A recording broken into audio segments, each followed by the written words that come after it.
You know what's crazy? There's this specific age where most people make a financial decision that completely destroys their ability to build wealth for the rest of their lives. And the worst part? They don't even realize they're doing it.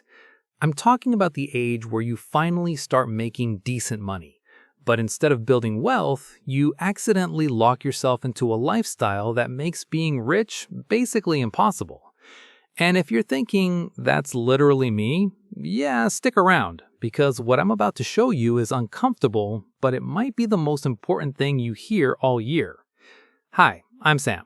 Today, I'm going to show you the exact age that becomes a financial turning point for most people, and why the decisions you make during this window will either set you up for wealth or trap you in financial mediocrity for decades. And look, if this resonates with you, do me a favor and hit that subscribe button, because we talk about real financial education here, the stuff nobody else wants to tell you. All right, let's get into it. So here's the thing. The most financially dangerous age isn't when you're broke in your 20s. It's not when you're trying to figure things out. The most dangerous age is 28 to 34. And before you think I'm just making this up, let me show you why this matters. According to data from the Federal Reserve's Survey of Consumer Finances, the average 35-year-old American has a net worth of around $35,000. That includes everything: their car, their retirement accounts, whatever equity they might have in a home. $35,000 after working for over a decade. But here's where it gets interesting. That same study shows that people who build significant wealth, I'm talking 7 figures or more by retirement, they make completely different decisions during this exact age range. So what's happening between 28 and 34 that's so critical? It's pretty simple, actually. This is the age where 3 things collide at once. First, you're finally making real money. Maybe you're making $60,000, $80,000, maybe even 6 figures if you're in tech or finance. For the first time in your life, you're not scraping by. Second, you start feeling this social pressure. Your friends are getting married, buying houses, having kids, upgrading their cars, and suddenly you feel like you're falling behind if you're not doing the same things. And third, and this is the killer, you mistake your increased income for wealth. Let me say that again, because it's important. You mistake your increased income for wealth. You think, hey, I'm making $75,000 a year now. I can afford a $35,000 car. I can afford a $400,000 house. And technically, yeah, a bank will probably approve you for those things. But here's what nobody tells you. Just because you can afford the payment doesn't mean you can afford the wealth destruction that comes with it. Let me show you the actual math on this, because once you see it, you can't unsee it. Let's say you're 30 years old. You're making $80,000 a year. You feel like you're doing pretty well. Scenario A is what most people do. You buy a $35,000 car with a loan at 6% interest over 5 years. Your payment is about $676 a month. You buy a house for $400,000 with a 30-year mortgage at 7% interest.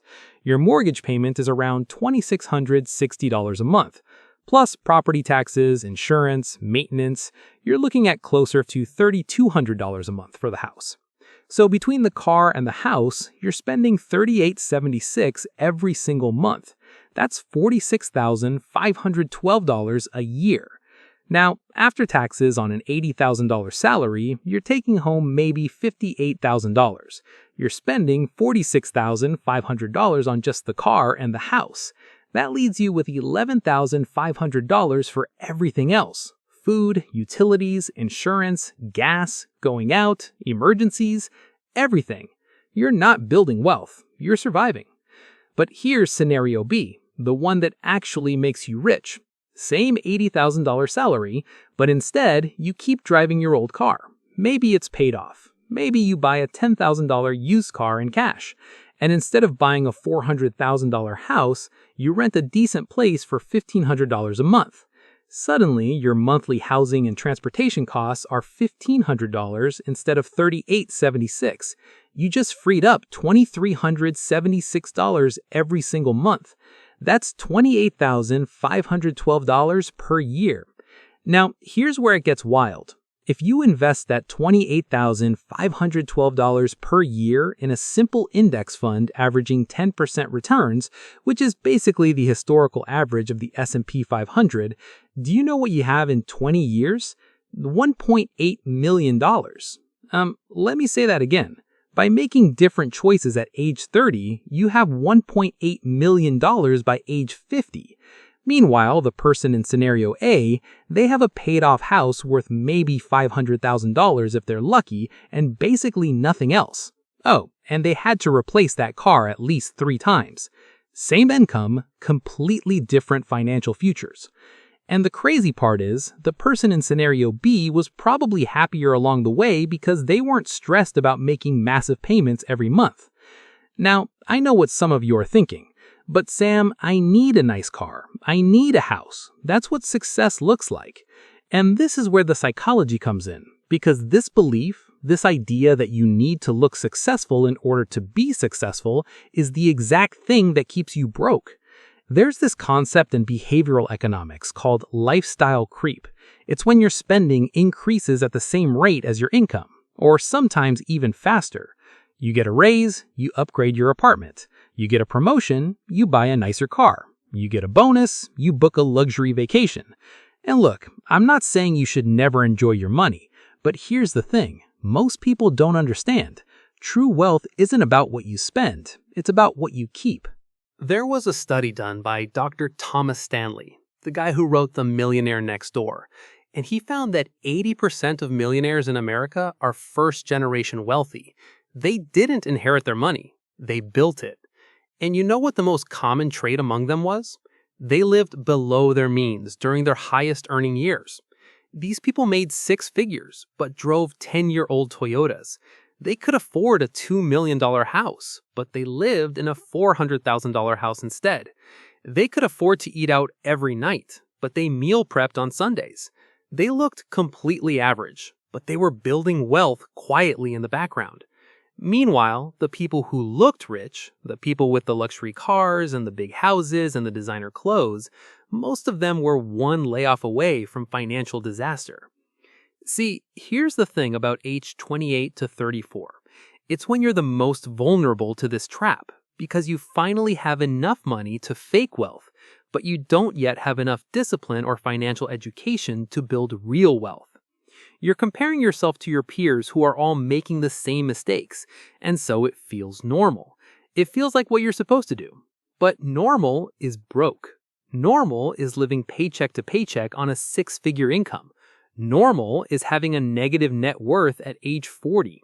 You don't want normal. And here's the part that really frustrates me. Every year you wait to fix this, it gets exponentially more expensive. Let's say you're 28 right now, and you start investing $2,000 a month.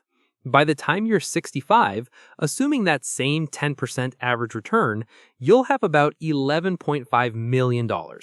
But if you wait until you're 35 to start investing that same $2,000 a month, you'll have $6.4 million.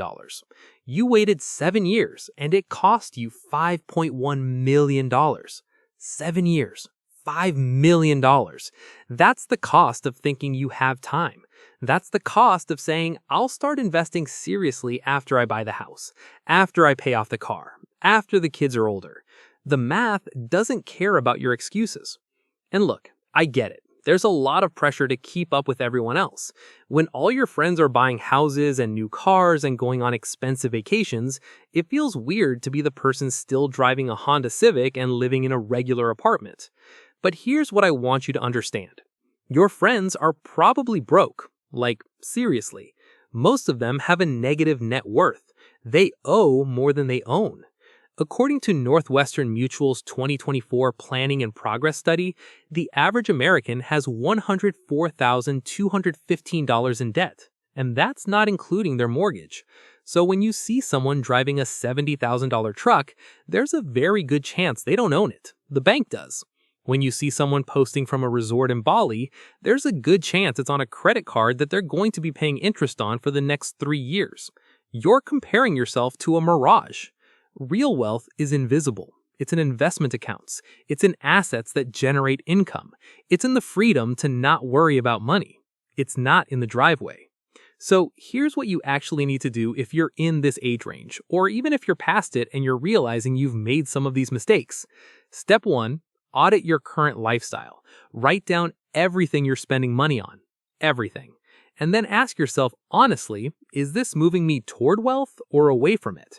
That car payment? Away from wealth. That oversized house? Away from wealth. Those subscription services you forgot you had? Away from wealth. Step 2, decide what wealth actually means to you. Is it retiring early? Is it having $10 million in the bank? Is it never having to worry about money? Get specific, because if you don't know where you're going, any road will take you there. Step 3, reverse engineer your life to match your goals.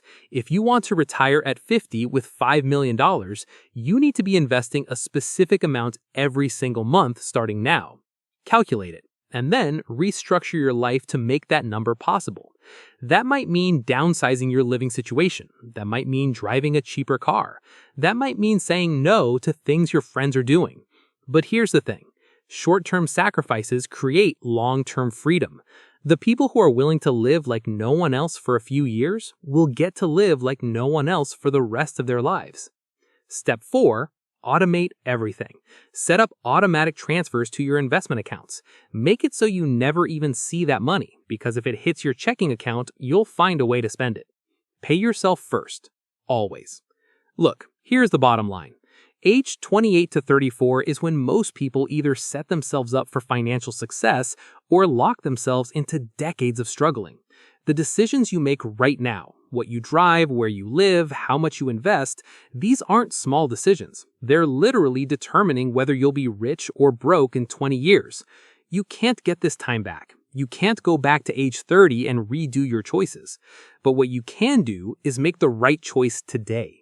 So if this video hit home for you, if you're realizing you've been making some of these mistakes, leave a comment below and let me know what you're going to change, because accountability matters.